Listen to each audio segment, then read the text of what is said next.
Bogey has no idea what he's talking about. Let's see what the real pros have to say. Well, I started playing as soon as I could walk and hold a bat and went right on up through.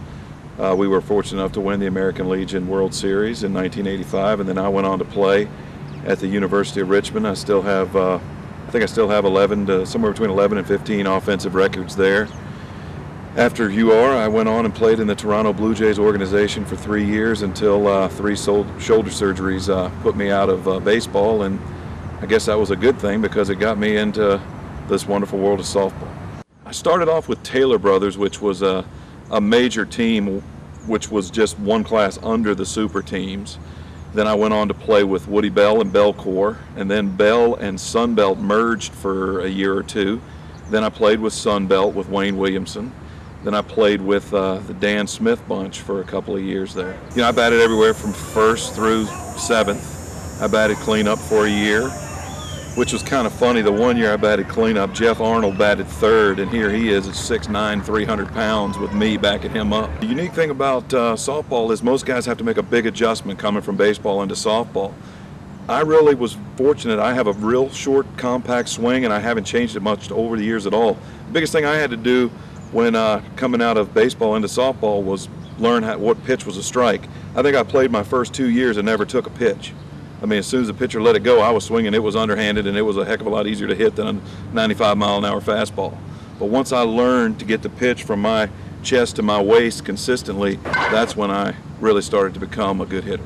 I developed that short, compact swing, which I guess we'll take a look at here later in the video, but so many repetitions, I don't think I could change that compact swing if I wanted to, so I just had to make minor adjustments to make it, you know, fit into the delivery of the underhand lob pitch softball. And I'm not saying that compact is the way to go for everybody, because you take a Rusty Bumgardner who's 6'7", and he gets the maximum extension in his swing, and he's one of the best, if not the best hitter this year. But the compact swing works for me because there's so very little that can go wrong with it, and if something does go wrong, it's very easy to fix because there's so little movement in it that you can fix it in a hurry. In boxing and in softball, short and quick can be effective. Take a boxer who punches you here quick, whether it's right in the sternum, right in the stomach, or right in the jaw for the knockout. The same effective short swing can be very effective in softball. I'll demonstrate it to you right here. I'm not changing anything about my swing at all. And that's it. You know, a lot of kids get in trouble, or a lot of people get in trouble when they go out and around. Well, there's no room to go out and around in this drill. You got to go right to the ball. Now, I nicked it there a little bit, but that's only, you know, a 1/16 of an inch. Most times, my swing, I take a full swing with just this much room and never touch that fence, and that's a great drill to work on to shorten your swing. Why that's happening is your hips open, your hands are here, and then the bat head goes straight out to the ball. Finish. You don't have time to go to let your hands start to swing. If your hands start your swing, you're going to want to go here. If your hips start your swing, your hands are going to want to follow as quick as they can and catch up going towards the ball. There's 2 terms that Bogey's been using so far in the video: load and explode, or baboon. We want to go a little bit further into those right now. Your load or your ba is here. However you get here. Some guys tap a little bit. I like to just kind of, I'm here, I just like to shift my knee in, pick my left foot up a little bit, and the purpose of this is just to get all your weight, or at least 90% of your weight, onto your back leg. Now you've got a fist, or a rocket, maybe better described as a fist, right here in your hip that fires at the ball. That fist fires, it throws the hands to here, and then everything else just takes care of itself. Right as your hip fires and right before contact, your bat head's going to be here. The ball is going to be somewhere right in here, right before contact, and you're going to be right here. And if you slow it down that much, you'd look at the photo and go, how in the heck is that guy going to hit that ball? Then all of a sudden, that bat's just going to come, just at the last second, it's just going to explode through and take over. My arms are fully extended, I feel like, in my swing. As quick as I can get them there, from here to here, they're extended.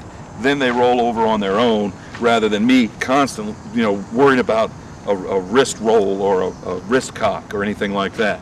I feel like certainly my hands roll over, but it's as a result of me firing the bat head out there, starting with my hip, and then the rollover just occurs because momentum and torque take over. My right hand is involved in my swing, but my left hand really pulls and helps with my swing. That's going to enable me to cut the bottom of the ball. That's what I want to do. I want to hit the bottom third of the ball, because I was always fortunate enough to play with no limits. So I'm gonna, after I load, I'm gonna fire my hip, the hands at the bottom of the ball, then finish twisting hard on this hip, finish around, and hope I hit the bottom of the ball, and I hope my misses are top spin base hits. Pro guys tinker with their swing enough and hit with guys consistently enough that can monitor their swing. I think a lot of times the rec guys go out with great intentions, but they don't necessarily have anything to fall back on. I mean, they may take repetitions and they may be taking 50 swings wrong and in fact hurting themselves. I mean, all they're doing maybe is helping their timing a little bit, whereas you need to get a consistent set of fundamentals under you, a good fundamentally sound swing, so you've got something to fall back on. Your best success as a rec player is not to technically overanalyze your swing, but just to go out and get a feel for what a good swing is and go from there.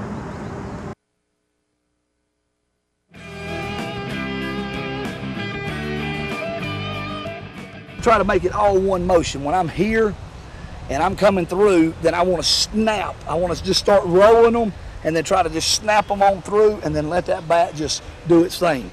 I want to try to cut the bottom half of the ball. So I want to take that swing and just get down here with it more and then just try to, you know, just catch the bottom half of that ball. So it's going to be, I try to keep my swing level. I don't try, a lot of people mess up and say, well, you need to swing up for a home run. A lot of people do. I don't personally. I swing straight through, try to all the time.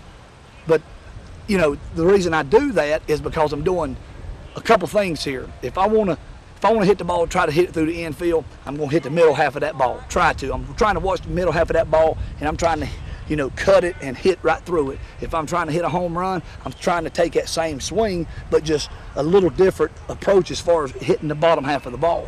Well, last year I was first player ever to win the Triple Crown, and with that being said, I can go back 10 years ago, and the key change that really turned my game around was, you know, I used to get in the box and I'd stand straight up, and that's why I preach today, you know, getting down here with it and that explosion swing.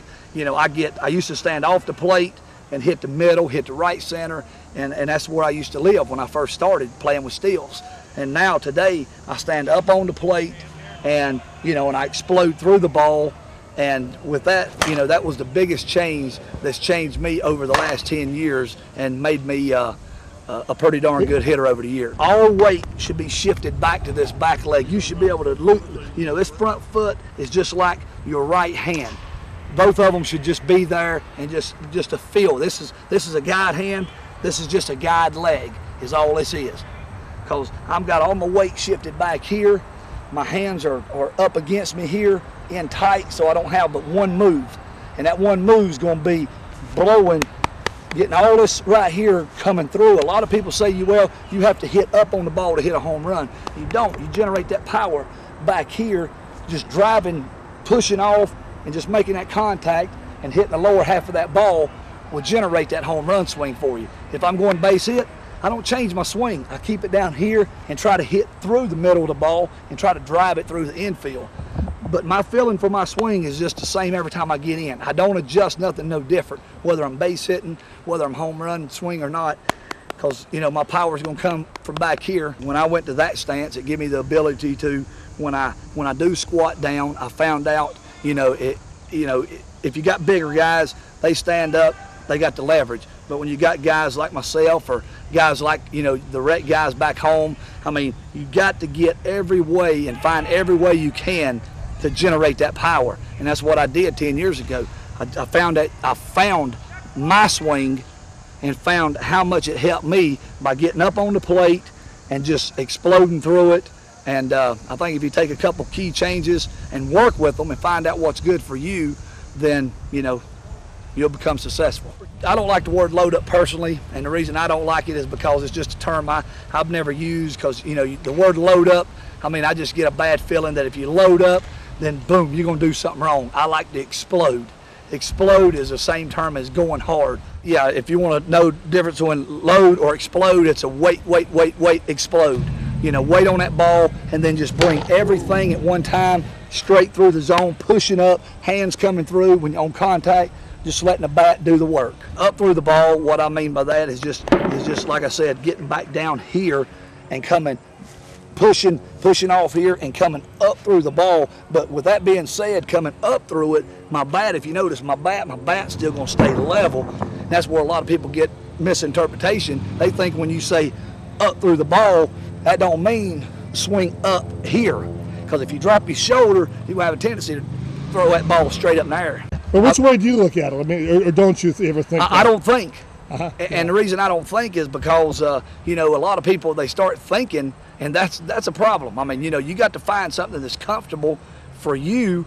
I mean, you know, I can show you the techniques, what will make you a better hitter, what will, you know, make you more explosive. But with that being said, you know, you got to work at it and practice and get them hands quick. For the rec guys out there, if it's too fast to analyze, then by God, you got a good swing, you got it going on. Hi, how you doing? My name is Brett Kruger. I played for Tacoma Dodge last year. We were the NSAA World Champs. We qualified for the Softball Major World Series. I'm just going to go over a few of my techniques that really helped me as far as being a power hitter. You go from the standard baseball grip to a softball grip, which I do is put one finger underneath the knob, and then I take two of my fingers and go right in the crevices of my index finger and my middle finger. I just set both of these fingers over the top. What you do is you try that and give it a couple swings, and it feels your wrists really snap and are really loose. You give yourself a lot longer bat, about 2 inches longer by doing that. And it also gives you a great snap. So that's how I like to have my grip. And I think the majority of the major softball players either cross the fingers, lock their fingers, put one hand over the top just to give themselves a longer bat. Gives you more weight out there, and weight and speed carry the ball. The bat has got to pivot. It's going to be just like a whip. It's going to go like this. You're going to go boom, boom. Just like as if you're playing volleyball. You know how you take the the tether ball, and you throw it out there, it hits that rope, and then it whips around. It's the same theory. Is you snap, and right when you get to full extension, it kind of whips around. And that's where you're getting all your bat speed. You're going to drive it and whip. Just like you're taking a tether ball and you throw it, once the rope tightens up, boom, it spins around. Different guys have different grips for hitting home runs or hitting base hits. If you're playing a game and you can't hit a home run, and you kind of make an adjustment. When I'm swinging for power, I'm in an open tournament, can hit the ball out. I use just a very loose overlap grip, usually to try to keep a lot of control. I keep two hands, no more than two fingers rather, on the bottom of the knob, and just set the other one on top. The top hand is more or less just for guidance. You know, you want to keep the bat head up, keep it from dipping down. So I just use that to kind of guide the bat through. What I do is, as I come through the zone, I'm letting this knob rest in the palm of my hand. And as I get here, it just rolls itself, and I'm still guiding the bat with this top part, making contact and following through. I have a concept, I guess, of a wheelhouse. And to me, I don't rely on a lot of open hip swinging and generating my power through the hips. I like to throw my hands and arms and get that bat speed out there through there. So I try to get the hands out there as quick as I can and get them completely extended, get full extension, and hit the ball right here in what's called a power V. Your body's making a V like that. So if you throw everything, sling the hands, arms, and get everything out here ready to hit the ball, you make contact, everything's right where it should be, the ball just flies off. And you're using the momentum from your swing to get a lot of the bat speed that you need, as opposed to opening hips and trying to hit inside pitches and do different things like that. Well, my name is Sheldon. I weigh about 200 pounds, and I guess the secret of my swing is probably just my timing. You know, I start my whip, come across, my hips open up, and I just bring the bat head to the ball. I mean, as far as my philosophy goes, I try to hit through the ball. I try to watch it all the way to the bat, and I try to hit through it. You know, when I'm hitting good are the days that ball goes through my bat just about. I mean, perfect. And I don't care about distance. You know, I just want to hit a good hard line drive, hit the ball in the middle, wherever it's pitched. I do have a pretty good cut in my swing where I'll come down, but it's just trying to hit the ball in the middle, trying to cut it in half. You know, I'll start high and I finish low. Kind of scrawny as I am, I think it has to do a lot with loading up, as you say, coming back, bringing my weight forward, and then pivoting right on the ball. I consider myself a 3/4 tomahawk swinger.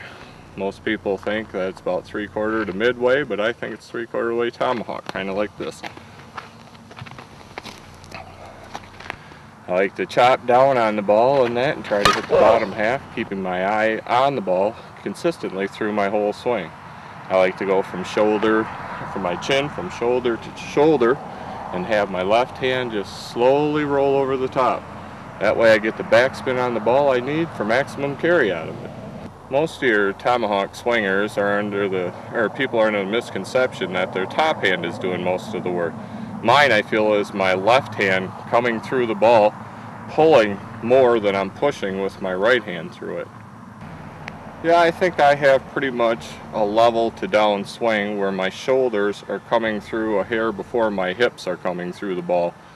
That I try to attack a little bit more with my upper body and extend through by swiveling my hips through the ball. My name is Daniel Dale, and I'm from Norman Park, Georgia. I play A and B ball, and I'm considered a power hitter. And here's what I like to do when I get in the box. I get my feet are shoulder width apart, and I keep my hands above my shoulders. And my big thing is I wait for pitch selection, anything from my belt to my chest that I can drive for distance. I get in and get set, see a pitch that I like, I take a very hard step towards the ball, and make sure I don't get my weight trapped back here on my back foot. Explode through the ball with my swing is level like a tomahawk. I catch the ball in front of me and spin so I catch the bottom half of the ball so I can spin it on out. My hands, I do not want to drop my shoulder. I concentrate on keeping my back shoulder up because the error in the swing and the tendency that when you bend down or squat to get your power is to drop your shoulder and you end up swinging straight up, and that's no good. I keep my shoulders up, and at the same time I step, I constantly think about my back head hitting the ball in front of the plate. You've got to remember, what you actually see on film isn't exactly what the hitter's always doing. You've got to study his swing closer to learn the mechanics of the swing and not try to emulate what you see on videotape. You've seen the big guys, you've seen the little guys, and now you're going to see one of the old guys. I'm Bruce Fairchild. I play senior ball, over 50, now over 55 on major teams. Because I'm a natural hitter, I never had to really analyze my swing. I fooled with it a little bit, but I've always come back to just meeting the ball square out in front of the plate. A lot of wrist actions, good drive off the back leg. I think you can work on the skills to watch the ball and hit the top or bottom half consistently, but again, it's the pitch selection you need to worry about. Also, a firm believer in lining up your knuckles, what I call a knocking knuckles, straight down the bat. It doesn't restrict your wrist roll, whereas if you held them that way, it kind of tightens you up. Yes, this is the part where I'm supposed to tell you that I won the home run contest at one of the get-togethers in the spring of last year. I'm being forced to say that, of course. Pretty much my mechanics stay the same from when I played high school and college baseball. I just have a lot more weight transfer with softball and a more upright stance. Basically, my stance at the plate will be slightly open, which allows me to hit more than just the pitch from the middle of the plate in. Once again, I've got an upright stance with 80% of my body weight transferred to the back as the pitch is coming through the zone. A longer stride, getting all my weight forward and getting as much momentum as possible. When you're dealing with 160 pounds worth of weight, you got to get every single bit of it forward. As my hands are hitting forward, taking my hands to the ball, it's bringing my hips as well. Not forgetting to also bring the back foot forward, bringing every bit of momentum to the ball, meeting it out front, cutting the bottom half of the ball, and on contact, finishing high through the zone, making sure I get a nice cut on the ball and nice lift. My favorite pitch to hit for power is middle to the plate in, making sure I can keep my hands in behind the ball, keeping my power zone closed and tight so I can explode as I'm hitting the bottom of the ball. One of the most important things once you get your hands out through the zone is the flick of the wrist through the zone here. It's a split second of time in the swing, but it's a key factor in lifting the ball, getting your hands out, and driving the ball with power. I'm a little guy, usually the littlest guy on any team I play for. But I usually tend to hit with more power than even the bigger guys on the team, mostly because I use all the power that I can pack into my small frame. I move my weight to my back knee, and I kind of bounce on that knee, keep a little bit of momentum, and I move my hands back at the same time. When I go from my balance stance back to putting the weight on my back knee, my hands will come back with that. And I load up like a spring so that I'm ready. If that's my pitch, I can explode right through that ball. It's important for me to get my front arm extended as much as possible, because not only is it going to give me the leverage, it's going to act as a slingshot to get that bat around. Once I get my hands extended, the bat has no choice but to come around and whip through the zone. And I'm not stopping here. I'm not going to hit the ball and stop. I'm following all the way through, power all the way through the ball. For me, the chest-high pitch is a more natural swing, and it's easier for me to see the ball and cut it right where I want to hit it. The tee is something that I use in my training regimen almost daily. I think one of the keys to good hitting is muscle memory, generating a grip it and rip it approach, keeping your mind empty. And that's actually what the tee can help you do. Keep your mind empty. See ball, hit ball. Again, muscle memory is really crucial. The tee can be positioned anywhere you want, high, low, in, out. You can work on hitting the ball to right field, left field, center field, the whole gamut. You can work on your grip. You can use different bats, see which one's working better for you. It's just an excellent tool to get out by yourself, or maybe even if you have a partner, to work with them without having to worry about pitching. Now, obviously, pitching gives you the opportunity to see different movements and work on your timing. But the tee is still really crucial to developing that muscle memory. One of my personal friends and one of my idols, Ray DeMarini, used to always say, the best you can do is be the best you can be. That's what you should strive for, being the best you can be. And I think the tee really works well in allowing you to achieve that goal, which really should be your ultimate goal. First of all, I like a tee with a flexible top. The reason I like the flexible tee, or the flexible tee top, is that you can cut the bottom half of the ball, hit up through the ball, the lower half, and the tee top will not impede the bat going through the ball. One of the keys to really good hitting is finishing your swing, going through the ball. And I think this type of top works really well. As you can see, I'm not a real big guy, not a real strong guy. I'm using hand speed. I'm trying to get through the bottom half of the ball, getting the barrel out. You can see I'm using an overlap grip. I think that's very effective in getting those wrists to snap. I'm a big proponent of not only the hands leading the bat, but snapping the bat into the zone and finishing. Ray DeMarini always talked about that. Finishing. Don't give up the swing. The real key to me is getting that strong leg drive and whipping the bat through the zone. Snap, roll, finish. So have some fun and crush the ball.